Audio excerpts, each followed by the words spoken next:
மாணிக்கவாசக பெருமான் திருவாய் மலர்ந்தருளிய திருவாசகத்தில் 21வது தலைப்பு கோயில் மூத்த திருப்பதிகம். 22வது ஒரு தலைப்பு இருக்கு, அது கோயில் திருப்பதிகம்னு போட்டிருக்கோம். இது கோயில் மூத்த திருப்பதிகம். கோயில்னா என்ன?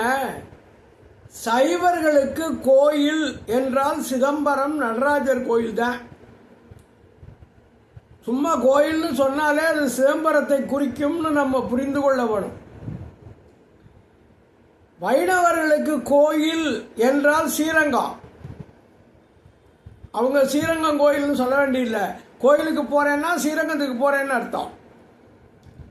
அப்படி நமக்கு சைவர்களுக்கு கோயில் என்றால் அது தில்லை. அங்கே இருந்து இந்த பாடலை அவர் பாடுகிறார். காஞ்சியில் ஒரு பெரியவர் இருந்தாராம். அடிக்கடி இந்த காஞ்சி மடத்துக்கு போவாராம். ஒரு தடவை அவருடைய நண்பர் ஒருத்தரையும் கூட்டிகிட்டு போய், அப்போ அந்த வயசானவர் இருந்தார்ல, காஞ்சி பெரியவர் சந்திரசேகரேந்திர சுவாமிகள், அவரை போய் பார்த்துருக்காங்க. அவருக்கு தரிசனம்லாம் ஆயிடுச்சு. அதுக்கப்புறம் என்னன்னு கேட்டிருக்காரு. இல்லை, என்னுடைய நண்பர், இவருக்கு 10 வருஷமாக குழந்தை பிறக்கலை, சாமி அனுக்கிரகம் பண்ணணும்னு கேட்டாராம். உடனே சந்திரசேகரன் அப்படி பக்கத்தில் திரும்பி ஒரு புஸ்தகத்தை எடுத்தாராம். எடுத்து ஒரு குறிப்பிட்ட பக்கத்தில் அடையாளம் வச்சு கையில் கொடுத்தாராம். புருஷனும் பொண்டாட்டியுமா உட்காந்து இதை படிக்க சொல்லுங்க, குழந்தை கிடைக்கும்னு. அதை எடுத்து பார்த்தா திருவாசகம் புஸ்தகம். அதில் அவர் அடையாளம் வச்சிருந்தது 21வது தலைப்பு கோயில் மூத்த திருப்பதிகம். இதை படித்தா குழந்தை கிடைக்கும். அவங்க சரி என்று நம்பிக்கையோடு போய் புருஷனும் பொண்டாட்டியுமா உட்காந்து விளக்கேற்றி வச்சு இந்த பாட்டை படிச்சிருக்காங்க. குழந்தை கிடைச்சிது, ரெட்டை குழந்தை, ட்வின்ஸு. அதுக்கப்புறம் மறுபடியும் ஒரு குழந்தை, 3 குழந்தை. கேட்டது 1, கிடைச்சது 3. அது இந்த மூத்த திருப்பதிகத்தை படித்ததனால் வந்தது அப்படிங்கிறது அந்த வரலாறு. அதனால மூத்த திருப்பதிகம் ரொம்ப முக்கியம். இந்த கோயில் திருப்பதிகத்தில் உள்ள ஒவ்வொரு பாட்டிலையும் பொன்னம்பலத்தம் முழு முதலே, பொன்னம்பலத்தம் பெருமானேன்னு வந்துக்கிட்டே இருக்கும். பொன்னம்பலம்ங்கிற சொல் எல்லா பாடல்லையும் வரும். பொன்னம்பலம்ங்கிறது என்ன? நடராஜ பெருமான் நடனம் ஆடுகிற இடம். அது சிதம்பரத்தில் உள்ளது, தில்லையை குறிப்பது. அதனால தான் இதுக்கு கோயில் மூத்த திருப்பதிகம்னு பேர். மூத்த திருப்பதிகம்னு ஏன் சொன்னார்கள் அப்படின்னு கேட்டால், கோயில் திருப்பதிகம் பாடுறதுக்கு முன்னால் இதை பாடிட்டாரு, அதனால இதை மூத்த திருப்பதிகம்னு சில பேர் சொல்லுவார். ஆனால் அது காரணம் அல்ல. இந்த பதிகத்தில் உள்ள முதல் பாடல் முழுக்க முழுக்க நமச்சிவாய மந்திரத்தை அடிப்படையாக வைத்து சொல்லப்பட்டிருக்கிற கருத்துக்களை உடையது. அதனால தான் அது மூத்த திருப்பதிகம். இறைவன் சொரூப நிலையில் இருக்கிற போது எந்த செயலையும் செய்ய மாட்டான், தானா இருப்பான். ஆனால் உலகத்தில் 5 தொழில்களை அவன் செய்ய வேண்டும் என்று எண்ணுகிற போது அவனுக்கு அருட்சக்தி துணையாக வர வேண்டும். அம்பாள் இல்லைன்னா சக்தி, இல்லைன்னா சிவன் இல்லை. அந்த அம்பாளும் சிவனும் அடியார்கள் வசப்பட்டு இருப்பார்கள். இதுக்கு தான் அனாதியாகிய சர்க்காரியம் என்று சொல்லுகிறார்கள். அந்த கோயில் மூத்த திருப்பதிகம் சிதம்பரத்திலே அருளை பெறுவதற்காக பாடப்பட்டது அப்படிங்கிறதையும், முதல் பாடலில் சொல்லப்படுகிற செய்திகளையும் முக்கியமாக வைத்துத்தான் இது மூத்த திருப்பதிகம் என்று அழைக்கப்படுகிறது. பாடல் எண் 1.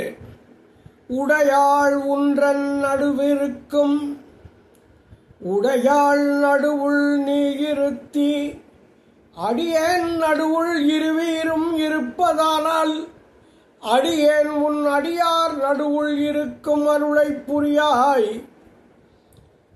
பொன்னம்பலத்தம் முடியா முதலே என் கருத்து முடியும் வண்ணம் முன்னின்றே.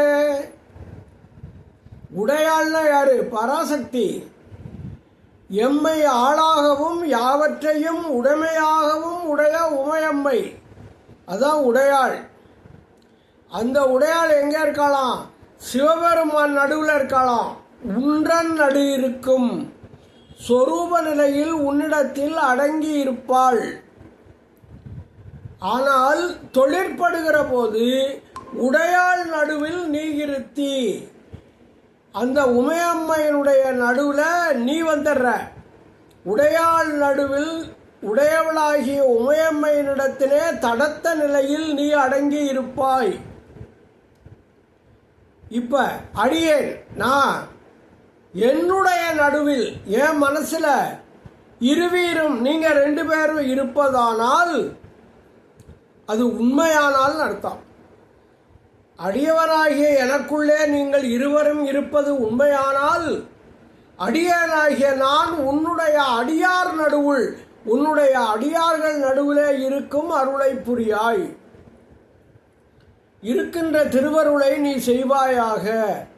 பொன்னம்பலத்து பொற்சபையில் ஆடுகின்ற எங்கள் முடியா முதலே ஈரில்லா முதல்வனே, என் கருத்து என்னுடைய எண்ணம் முடியும் வண்ணம் நிறைவேறும் வண்ணம் முன்னின்றே எனக்கு முன்னால வந்து அதை செய்வாயாக. இந்த பாட்டில் 5 எழுத்து மந்திரம் சொல்லப்பட்டிருக்கிறதுன்னு சொன்னேன். உங்களுக்கு தெரியும், நம சிவாய அப்படின்னா அது தூல பஞ்சாக்கரம், தூல பஞ்சாட்சரம் என்று சொல்வார்கள் 5 எழுத்துல. சிவாய நம அப்படின்னா அது சூட்சம பஞ்சாட்சரம்.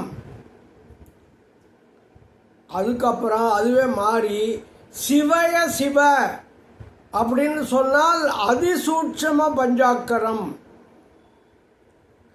சி மட்டும் சொன்னால் மகாகாரண பஞ்சாக்கரம். இப்படி பஞ்சாட்சரம் பல வகையில் நம்ம பேசுகிறோம். திருமூலர் சொல்லுவார், சிவ சிவ என்கிறார் தீவினையாளர், சிவ சிவ என்றிட தீவினை மாளும், சிவ சிவ என்றிட தேவரும் ஆவர், சிவ சிவ என்றிட சிவகதிதானே. இந்த சிவ சிவங்கிறத எழுதுங்க, எழுதிட்டு பாருங்க. 2 வாவுக்கு நடுவில் ஒரு சி இருக்கும். வான்னா என்ன? சக்தி, அம்பாள். சீனா சிவன். உடையாள் உன்றன் நடுவிருக்கும். 2 சீக்கு நடுவில் ஒரு வாவு இருக்கும். உடையாள் நடுவுள் நீ இருத்தி, 2 வாவுக்கு நடுவில் ஒரு சி இருக்கு. அப்படி என்ன நம்ம எழுதி பார்த்தா கண்டுபிடிச்சிடலாம். அப்போ உடையாள் உந்தன் நடுவிருக்கும் உடையாள் நடுவுள் நீ இருத்தி என்பது இந்த பஞ்சாக்கரத்தை வைத்து சொல்லப்பட்ட செய்தி அப்படின்னு அர்த்தம். அடியேன் நடுவுள் இருவீரும் இருப்பதானால் அப்படிங்கிறாரு. 2 பேரும் எனக்குள்ள என் மனசுக்குள்ளே இருப்பது உண்மையானால் அடியார் நடுவுள் இருக்கும் அருளை புரியாய். எனக்கு நீ என்ன பண்ணணும்? அடியார்கள் நடுவில் நான் இருக்கணும். அடியார்கள்னா யாரு? அந்த திருவாசக முற்றோதலில் நிறைய இந்த ருத்ராட்சம்லாம் போட்டு திருநீரெல்லாம் பூசி எல்லாரும் உட்கார்ந்து படிக்கிறார்களே, அவங்கள அடியார்கள்? அது இல்லை. இங்கே அவர் அடியார்கள்னு சொல்றது யாருன்னா, திருப்பெருந்துறையில் முதல்ல சிவபெருமானை பார்க்குற போது அவரோட உட்கார்ந்து இருந்தார்கள்ல அடியார்கள். அவங்க என்ன பண்ணாரு? சிவன் மாணிக்க வாசகரை பார்த்து நீ சிதம்பரத்துக்கு பான்னு சொன்னார். அதை கீர்த்தி திரு அகவல்ல மாணிக்க வாசகர் எழுதுறாரு. நாயினேனை நலமலை தில்லையுள் கோலமார்தரு பொதுவினில் வருகன ஏல என்னை ஈங்கு ஒழித்த ஒளித்தருளி, இங்கே விட்டுட்டு போயிட்டேயா நீ, ஏல என்னை இங்கு ஒளித்தருளி அன்று உடன் சென்ற அருள் பெறும் அடியவர் ஒன்ற அடியவர்களோட உடன் கலந்தருளியும் மறைஞ்சிட்ட.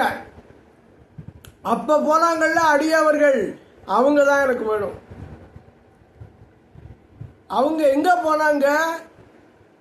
கீர்த்தி திருவல்ல கடைசியில் சொல்றார். அத திருக்கூத்து அழகுரு சிறுநகை இறைவன் ஈண்டிய அடியவரோடும் பொலிதொரு புலியூர் புக்கு இனிது அருளினன்.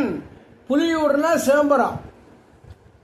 காணாம போன அடியார்களோட அவர் போய் சிதம்பரத்தில் இருக்காரு அப்படின்னு இவர் அங்கே சொல்லிட்டாரு கீர்த்தி திருவகல்ல. இப்போ என்ன கேட்குறாரு? நான் அங்கே வந்துடணும். அந்த அடியார்களுக்கு நடுவில் சிவகணங்களாக இருக்கிற அடியார்கள், சாதாரண அடியார்கள் இல்லை, அவங்களுக்கு நடுவில் நான் இருக்க வேண்டும், அந்த அருளை நீ செய்ய வேணும்னு கேட்கிறார். அடியார் நடுவுள் இருக்கும் அருளை பொறியாய் பொன்னம்பலத்தம் முடியா முதலே என் கருத்து முடியும் வண்ணம் முன் நின்றேங்கிறார்.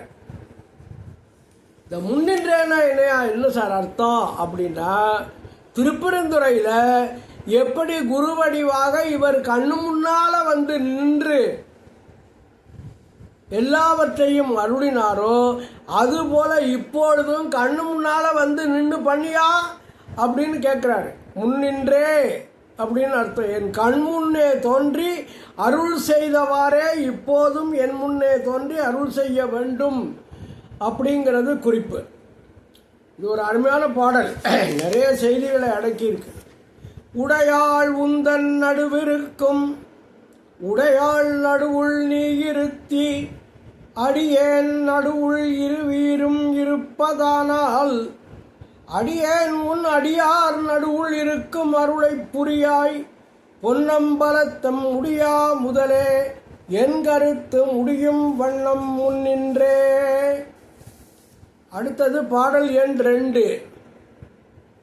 முன்னின்றாண்டாய் என முன்னம் வந்துருச்சா? முன்னின்றுங்கிற வார்த்தை திருப்பெருந்துறையில் என் கண்ணு முன்னால நின்று என்னை ஆட்கொண்டாய். முன்னின்றாண்டாய் என முன்னம், முன்னம்ங்கிறது கொஞ்ச நாளைக்கு முன்னால, அது திருப்பெருந்துறையில். அதை நான் ஆமான்னு ஒத்துக்கிட்டேன். யானும் அதுவே முயல்வுற்று, நானும் அதன் பொருட்டாகவே முயற்சி செய்து பின்னின்றேவல் உன் வழியிலே நின்று பணி செய்கின்றேன். பின்னின்று ஏவல்னா பணி, சொன்ன செயலை செய்வது ஏவல். பின்னின்று ஏவல் செய்கின்றேன். அப்புறம் என்னாச்சு? கொஞ்ச நாள்ல அது நீ போன உடனே எல்லாம் நான் விட்டுவிட்டேன், பிற்பட்டு ஒளிந்தேன். அந்த ஏவல் செய்யறதெல்லாம் விட்டுட்டேன். பெம்மானே, என்னுடைய பெருமானே, என்னின்ற அருளி வர நின்று எனக்குள்ள நீ அருள் செய்து போந்திடு. இங்க வாப்பா, போந்திடுன்னா என்ன? இங்க வா அப்படின்னு அர்த்தம். போந்திடு என்னாவிடில், நீ என்ன வான்னு சொல்லாம விட்டுட்டா அடியார் உன் நின்று, உனக்கிட்ட இருக்காங்கல்ல அடியார்கள், அவங்க என்ன செய்வாங்க தெரியுமா?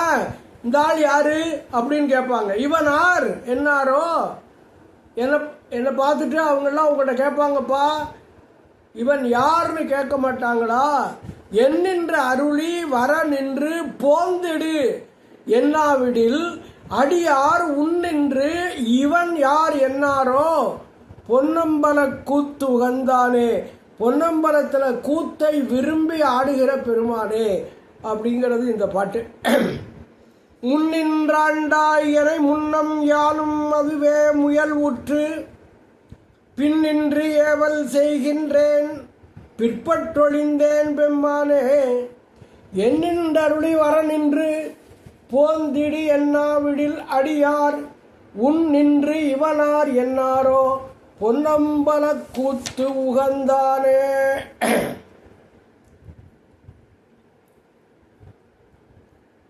அப்புறம் பாடல் எண் 3. இந்த உகந்தானேன்னு முடிஞ்சிருச்சுல்ல, அப்போ அடுத்தது உகந்தானேன்னு தொடங்கணும். இது கடைசி சொல் முதல் சொல்லாக வருகிற அந்தாதி. உகந்தானே அன்புடை அடிமைக்கு உருகா உள்ளத்து உணர்விலியேன் சகந்தான் அறிய முறையிட்டால் தக்கவாறு என்று எண்ணாரோ மகந்தான் செய்து வழிவந்தார் வாழ வாழ்ந்தாய் அடியேற்கு உன் முகந்தான் தாராவிடில் முடிவேன் பொன்னம்பலத்தெம் முழு முதலே. உகந்தானே, திருக்கூத்தில் ஆடுவதனால மகிழ்ச்சி அடைந்த பெருமானே, அன்பு உடைய அடிமைக்கு அடிமையின் தொண்டை கண்டு உருகா உள்ளத்து உருகாத மனத்தை உடைய உணர்விலியேன் பக்தி உணர்வு இல்லாதவன். சகந்தான், சகம்னா இந்த உலகம், ஜகம்னு சொல்றோம்ல, சகந்தான் அறிய இந்த உலகம் அறிய முறையிட்டால் எனது துன்பத்தை சொல்லி நான் முறையிட்டு கொண்டால் தக்கவாறு அன்று அருளாது இருப்பது உனக்கு தகுதியானது அல்ல.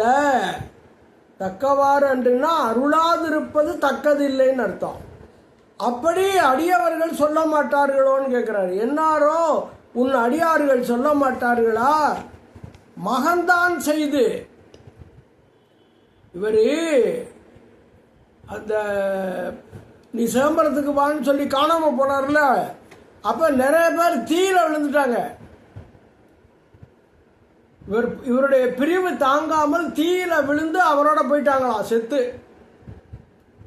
அதான் மகந்தான் செய்துன்னா தமது உடலையே எரியில் இட்டு வழி வந்தார் உன் வழியிலே வந்தவர்கள் வாழ வாழ்ந்தாய், அவர்கள் பேரின்பத்தில் வாழும்படி நீ வாழ்ந்தாய். வாழ பேரின்பத்தில் வாழும்படி வாழ்ந்தாய், நீ வாழ்ந்தாய். அடியேனுக்கு உன்னுடைய முகந்தான் திருமுகத்தையாவது தாராவிடின் காட்டாவிட்டால், முகத்தை காட்டுங்க கடவுளே அப்படின்னு கேட்கிறார். முகந்தான் தாராவிடில் முடிவேன், நான் செத்து போயிடுவேங்கிறார். பொன்னம்பலத்தெம் பொற்சபையில் ஆடுகின்ற எங்களுடைய முழு முதலே, எங்களுடைய முழு முதற் பொருளே, அதான் பொருள். அப்போ பாடல் எண் 3 என்ன? உகந்தானே அன்புடை அடிமைக்கு உருகா உள்ளத்து உணர்விலியேன் சகந்தான் அறிய முறையிட்டால் தக்கவாறு அன்று எண்ணாரோ மகந்தான் செய்து வழிவந்தார் வாழ வாழ்ந்தாய் அடியேற்கு உன் முகந்தான் தாராவிடின் முடிவேன் பொன்னம்பலத்தெம் முழு முதலே. அடுத்தது பாடல் எண் 4. முழு முதல் அங்க முடிஞ்சிச்சா, இவன் முழு முதலேன்னு ஆரம்பிக்கும். முழு முதலே ஐம்புலனுக்கும் மூவர்க்கும் என்றனக்கும் வழிமுதலே நின் பல அடியார் திரள்வான் குழுமி கெழுமுதலே அருள் தந்திருக்க இறங்கும் கொல்லோ என்று அழுமதுவே அன்றி மற்றன் செய்கேன் பொன்னம்பலத்தரசே. முழு முதலே, எல்லாவற்றிற்கும் ஆதியான முதல் பொருளே, ஐம்புலனுக்கும் சுவை ஒளி ஊறு ஓசை நாற்றம் என்று சொல்லப்படுகிற 5 புலன்களுக்கும், மூவர்க்கும் பிரம்மன் திருமால் ருத்திரன் என்று சொல்லப்படுகிற 3 தேவர்களுக்கும், என்றனக்கும் எனக்கும் வழிமுதலே செல்லும் வழிக்கு முதலானவனே. நின் பல அடியார் திரள், உன்னுடைய பழைய அடியார் கூட்டம், திரள்னு என்ன அர்த்தம்? சேர்ந்திருக்குது கூட்டம். நின் பல அடியார் திரள் வான் குழுமி, சிவலோகத்திலே கூடி அங்க போய் சேர்ந்துட்டாங்க எல்லாம். வான் குழுமி கெழுமுதலே சேர்ந்திருக்குமாறு, கெடுதல்னா சேர்ந்திருக்க, அருள் தந்திருக்க, அருளை நீ செய்திருக்க, அவர்களெல்லாம் அங்க சிவலோகத்தில் இருக்க மாதிரி நீ அருள் பண்ணிட்ட. எனக்கு கொஞ்சம் இரக்கம் காட்டப்படாதா? இறங்குங்கொள்ளோ, இரக்கங்கொள்வாயா என்று அழுமதுவே அன்று, அழுவதை தவிர மற்ற என் செய்கேன், வேறு நான் என்ன செய்ய முடியும்? பொன்னம்பலத்து பொற்சபையில் ஆடுகின்ற அரசே, தலைவனே, அரசனே, நாதனே. அதான் பாட்டு. முழு முதலே ஐம்புலனுக்கும் மூவர்க்கும் என்றனக்கும் வழிமுதலே நின் பல அடியார் திரள்வான் குழுமி கெழுமுதலே அருள் தந்திருக்க இறங்கும் கொல்லோ என்று அழுமதுவே அன்றி மற்றன் செய்கேன் பொன்னம்பலத்தரசே. அப்புறம் பாடல் எண் 5. அரைசே பொன்னம்பலத்தாடும் அமுதே என்று உன் அருள் நோக்கி இறைசே இறையை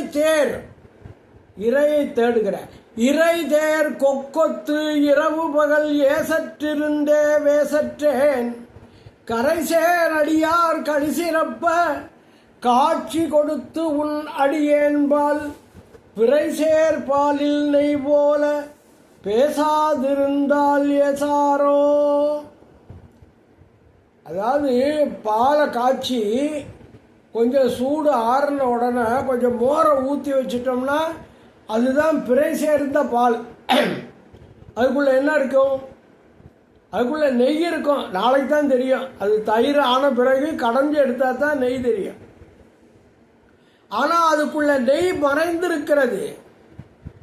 அப்படி மறைந்திருப்பது போல நீ என்னோட பேசாமல் இருக்கியே, உன்னை அடியார்கள் ஏச மாட்டார்களாங்கிறது கடைசி வரி. பிறைசேர் பாலில் நெய் போல பேசாதிருந்தால் ஏசாரோ. அரசே, நமக்கு ராஜா யாரு? நடராஜா தான் அரசன். அரசே, பொன்னம்பலத்து ஆடும் பொன்னம்பலத்திலே நடனமிடுகிற அமுதே, அமுதம் போன்றவனே என்றென்று சொல்லி உன் அருள் நோக்கி நீ எப்போ அருள் செய்வாய் என்று காத்திருக்கிறோம். எது மாதிரி? மீன் எப்படா வரும்னு கொக்கு காத்திருக்குல்ல, அது மாதிரி. இறை தேர் கொக்கொத்து. இறை தேர்னா இறையை தேர்ந்தெடுக்கிற. மீன் எப்போ வரும்னு இப்படி பார்த்துக்கிட்டே இருக்கும் கொக்கு ஒத்த காலில். இறை தேர்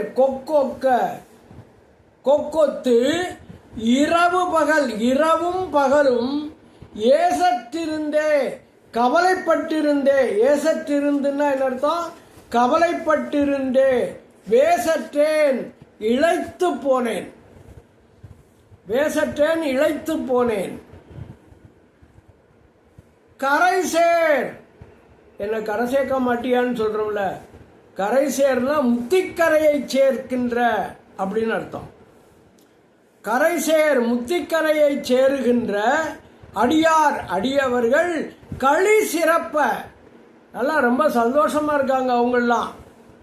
களிப்பு அந்த சொல்ல வச்சு களி சிறப்ப காட்சி கொடுத்து, நீ அவர்களுக்கு காட்சி கொடுத்து அருளி எல்லாம் பண்ணிட்டு உன் அடியேன்பால், உன்னுடைய அடியவனாகிய என்னிடத்துல என்ன பண்ற? கொஞ்சம் போல உரம் ஊத்துன பாலில் மறைஞ்சிருக்கிற நெய் மாதிரி இருக்கிய ஐயா, எனக்கு நேரம் வரமாட்டேங்கிறியங்கிறாரு. பிறைசேர் பாலில், பிறை ஊற்றிய பாலில் நெய் போல, நெய் இருப்பது போல பேசாதிருந்தால், வெளிப்படாமல் மறைந்திருந்தால் ஏசாரோ, உலகத்தார் உன்னை ஏசி உரைக்க மாட்டார்களா? இப்படி வராம இருக்கே, வந்துரு அப்படின்னு ரொம்ப வேண்டி வேண்டி கேட்கிற பாட்டு. அரசே பொன்னம்பலத்தாடும் அமுதே என்று உன் அருள் நோக்கி இறைசேர் கொக்கொத்து இரவு பகல் ஏசற்றிருந்தே வேசற்றேன் கவலைப்பட்டே இழைத்து போனேன். கரைசேர் அடியார் களிசிறப்ப காட்சி கொடுத்து உன் அடியேன்பால் பிறைசேர் பாலில் நெய் போல பேசாதிருந்தால் ஏசாரோ. இந்த பாடல் ஒன்னொன்னும் அவருடைய வருத்தத்தை, மனத்தினுடைய ஆழத்தில் இருக்கிற அந்த எதிர்பார்ப்பை வெளிப்படுத்துகிற நல்ல பாடல்கள். இன்னொரு 5 பாட்டு இருக்கு, அது அடுத்த வாரம் பார்ப்போம். நன்றி, வணக்கம்.